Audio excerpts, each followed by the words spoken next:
Hello friends, welcome to your channel GK by Vandana. मैं आपकी दोस्त वंदना। आज मैं लेके आई हूँ आपके लिए बाल विकास यानी सीडीपी के इम्पोर्टेंट 30 क्वेश्चन।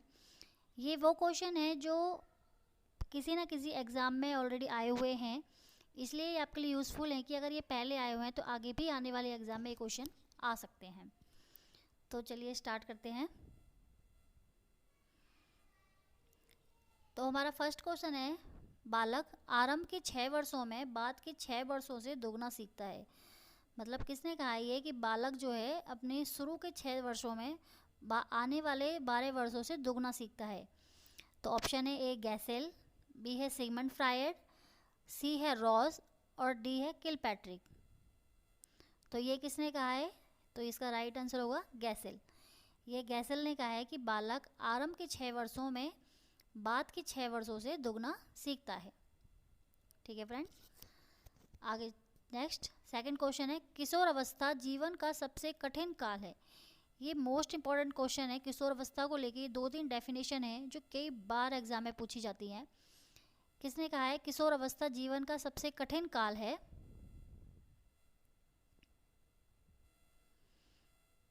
तो ये कहा था, किसने कहा है? ये पियाजे ने, किलपैट्रिक ने, स्टेनले हॉल ने या कॉल सैनिक ने? तो ये कहा है किलपैट्रिक ने। किशोर अवस्था को जीवन का सबसे कठिन काल कहा है किलपैट्रिक ने। नेक्स्ट क्वेश्चन है, किशोर अवस्था को आंधी तूफान व संघर्ष की अवस्था किसने कहा? ये भी मोस्ट इंपॉर्टेंट है। किशोर अवस्था को आंधी तूफान तनाव संघर्ष की अवस्था किसने कहा है? स्टेनले हॉल ने, रॉस ने, वैलेंटाइन ने, स्टेनले हॉल ने या जॉन्स ने? तो ये तो डेफिनेशन बहुत ही फेमस है, आई थिंक सबको याद होगी कि ये कहा था स्टेनले हॉल ने। नेक्स्ट क्वेश्चन है, बच्चे दुनिया के बारे में अपनी समझ का सृजन करते हैं। यह किसने कहा है? ये भी इम्पॉर्टेंट है। मैं आज की जो वीडियो है इसमें 30 क्वेश्चन है। ये क्वेश्चन ऑलरेडी एग्जाम में आए हुए हैं, तो इसलिए सारे क्वेश्चन इंपॉर्टेंट हैं।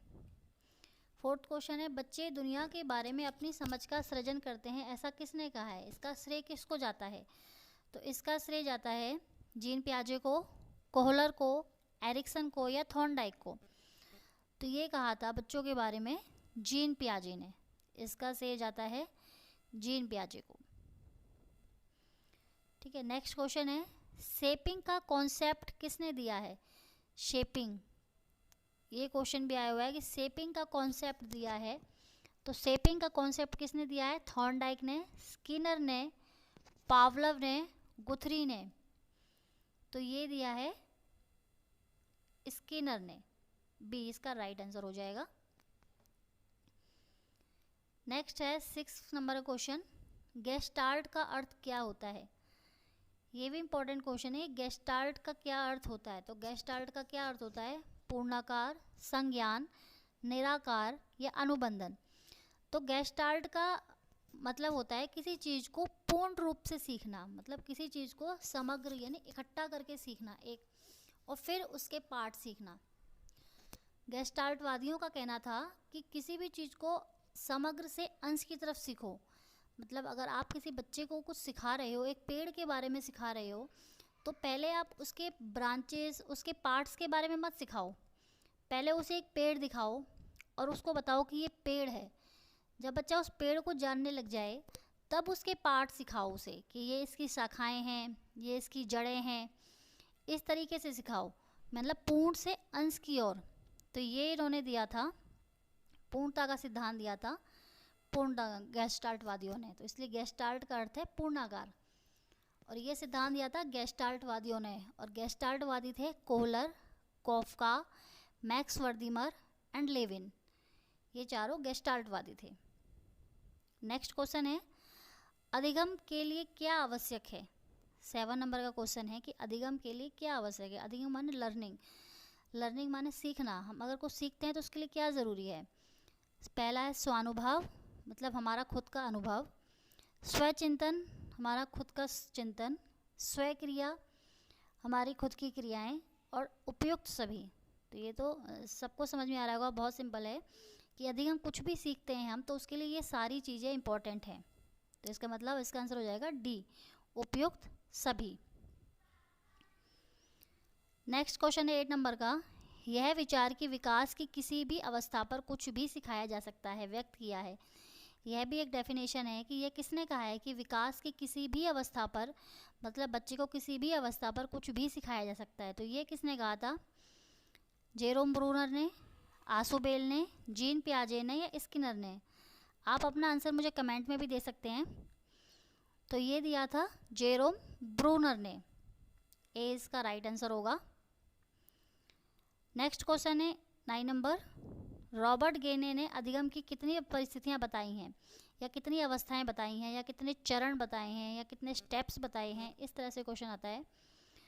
तो कितने चरण बताए हैं? 7, 6, 8 या 5? तो सही आंसर हो जाएगा इसका, रॉबर्ट गेने ने 8 चरण बताए हैं। फिर 10 नंबर का क्वेश्चन है, किस मनोवैज्ञानिक के अनुसार विकास एक सतत और धीमी प्रक्रिया है? मतलब किसने कहा था कि विकास एक सतत और लेकिन धीमी प्रक्रिया है?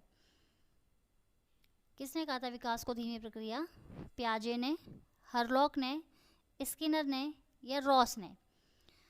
तो विकास को सतत और धीमी प्रक्रिया कहा था हरलॉक ने, B is the right answer. फिर 11 नंबर का क्वेश्चन है, बाल्य अवस्था होती है, बाल्य अवस्था कब से कब तक होती है? तो इसमें कब तक पूछा है? 5 वर्ष तक होती है, 21 वर्ष तक होती है, 18 वर्ष तक होती है या 12 वर्ष तक होती है? तो इसका सही आंसर होगा 12 वर्ष तक होती है। कई जगह ये 11 वर्ष तक भी दी हुई होती है। नेक्स्ट क्वेश्चन है, विकास कब शुरू होता है? विकास कब शुरू होता है? बाल्यावस्था से, शैशवावस्था से, प्रसव पूर्व अवस्था से या पूर्व बाल अवस्था से? तो बाल अवस्था जो शुरू हो जाता है, विकास जो शुरू होता है, किसी भी मनुष्य का जो विकास शुरू होता है, ऐसा नहीं है कि मनुष्य जन्म ले लेता है शैशवावस्था से तब उसका विकास शुरू होता है। एक मनुष्य जब गर्भ के अंदर आता है, मतलब प्रसव पूर्व, जन्म लेने से पहले ही माँ के गर्भ में ही उसका जो है विकास शुरू हो जाता है। तो इसका आंसर होगा सी। 30 नंबर क्वेश्चन है,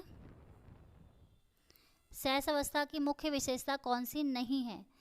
ये ध्यान देने वाली बात है कि आप जब भी कोई क्वेश्चन रीड करते हैं तो उसको ध्यान से एक बार नहीं 2 बार रीड करना होता है, क्योंकि कई बार क्वेश्चन के लास्ट में एक वर्ड ऐड कर देते हैं नहीं है, तो जिससे पूरे क्वेश्चन का आंसर ही चेंज हो जाता है। तो इसमें पूछा है शैशवावस्था की विशेषता कौन सी नहीं है? सीखने की प्रक्रिया में तीव्रता, ये तो होती है। जिज्ञासा की प्रवृत्ति, ये भी होती है। अनुकरण मतलब बड़ों की, दूसरों की नकल के द्वारा सीखना, ये भी होता है। और चिंतन प्रक्रिया, तो चिंतन प्रक्रिया शैशवावस्था में नहीं पाई जाती। तो इसका राइट आंसर होगा द। 40 नंबर का क्वेश्चन है, पर्सनैलिटी शब्द किस भाषा के मूल से लिया गया है? 14 नंबर का क्वेश्चन है, पर्सनैलिटी शब्द किस भाषा के मूल से लिया गया है? तो ये किसकी भाषा के लिया गया? लैटिन शब्द के लिए, लैटिन भाषा से लिया गया है। और किस शब्द से लिया गया है? पर्सोना, पर्सोना शब्द। पर्सनैलिटी शब्द जो है वो लैटिन भाषा के पर्सोना वर्ड से लिया गया है। नेक्स्ट क्वेश्चन है 15 नंबर का, एकांत में विश्वास रखने वाला व्यक्ति क्या कहलाता है? जो व्यक्ति एकांत में रहता है उसको क्या कहते हैं? अंतर्मुखी, बहिर्मुखी, उभयमुखी या शून्यमुखी? तो जो व्यक्ति एकांत में रहना पसंद करता है, दूसरों से ज़्यादा मिलना जुलना बातचीत करना पसंद नहीं करता, अकेले में रहता है, वो कहलाता है अंतर्मुखी।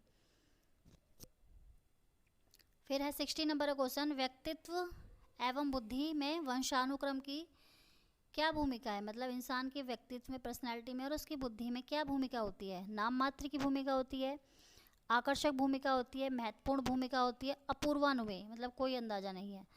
तो ये बहुत इम्पॉर्टेंट है कि महत्वपूर्ण भूमिका होती है किसी भी इंसान की पर्सनैलिटी और उसकी बुद्धि में उसके वंशानुक्रम की काफ़ी महत्वपूर्ण भूमिका होती है। नेक्स्ट क्वेश्चन है 70 नंबर का, कि सुल्तान नामक चिंपैंजी पर एक परीक्षण करने वाले मनोवैज्ञानिक कौन थे? सुल्तान नामक चिंपैंजी पर परीक्षण किया गया था वो किस मनोवैज्ञानिक ने किया था? तो ये मनोवैज्ञानिक के नाम, इनके परीक्षणों के नाम प्लस इन्होंने किस पर किया था, इससे एग्ज़ाम में 1 से 2 क्वेश्चन आते ही है। तो चिंपैंजी पर परीक्षण किया था, किसने किया था? थॉर्नडाइक ने, स्किनर ने, कोहलर ने या वॉटसन ने? 70 नंबर का क्वेश्चन है, तो इसमें किया था कोहलर ने। कोहलर ने चिंपैंजी पर परीक्षण किया था। 80 नंबर का क्वेश्चन है, एक शिक्षक होने के नाते आप सीखने के किस नियम को नहीं अपनाएंगे? एक शिक्षक एज ए टीचर आपसे पूछा जाए कि आप सीखने के मतलब बच्चों को सीखने के किस नियम को नहीं अपनाएंगे बच्चों के सामने, तो ये होगा आंशिक क्रिया का नियम, तत्परता का नियम, प्रलोभन का नियम या अभ्यास का नियम। तो देखिए अभ्यास का नियम तो अपनाया जाता है, तत्परता का नियम भी, और आंशिक क्रिया मतलब पाठ करके सिखाना ये भी नहीं अपनाया जाएगा, तो क्या? प्रलोभन का नियम।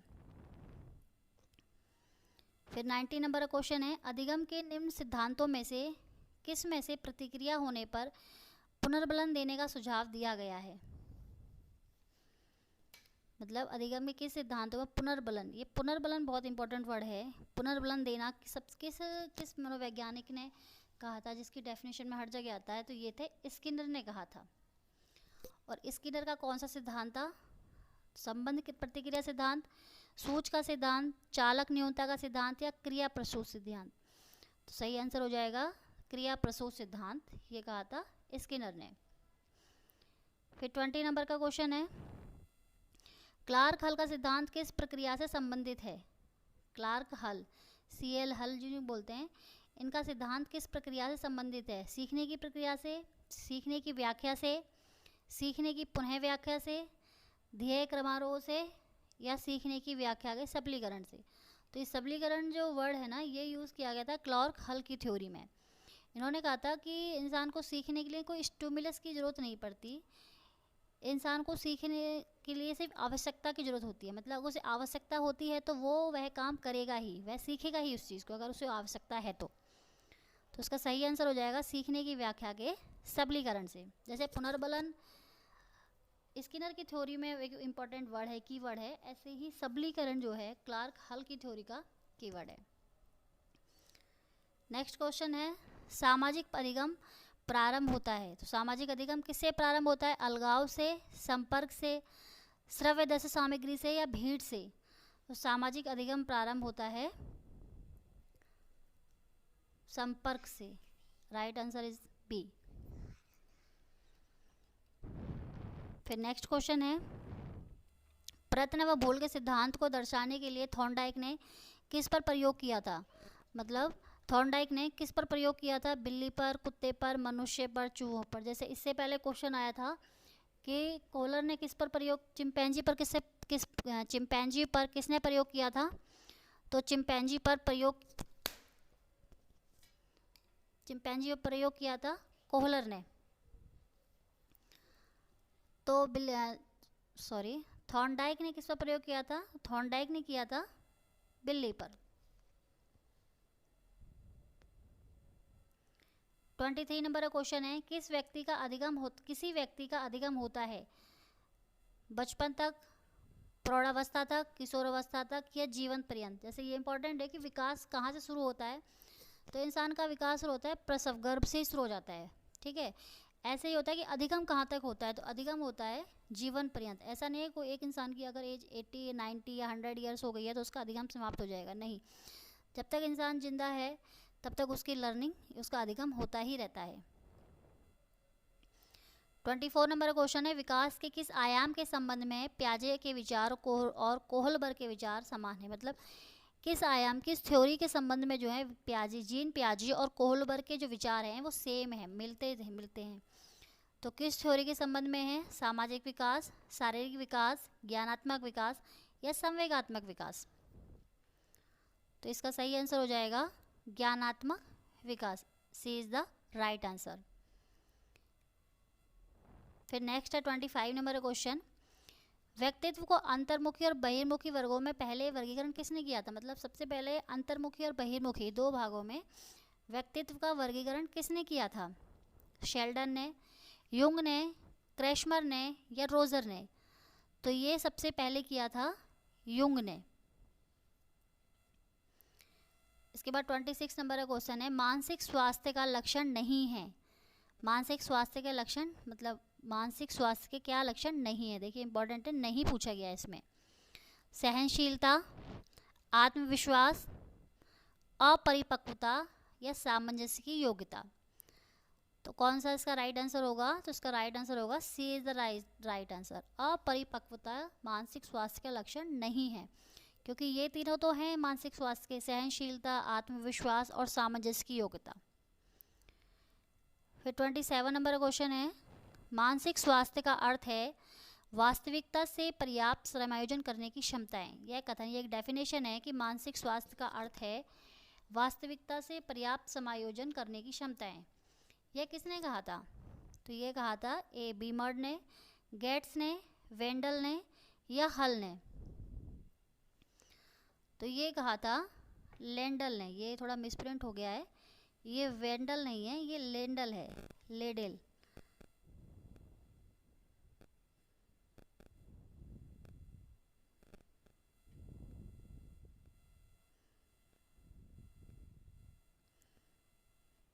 ये कहा था वास्तविकता से पर्याप्त समायोजन करने की क्षमता है ये मानसिक स्वास्थ्य, ये कहा था लेडल ने। 27 का लेडल होगा, सी इज द राइट आंसर। फिर 28 है, अवधारणाओं का विकास मुख्य रूप से संबंधित है।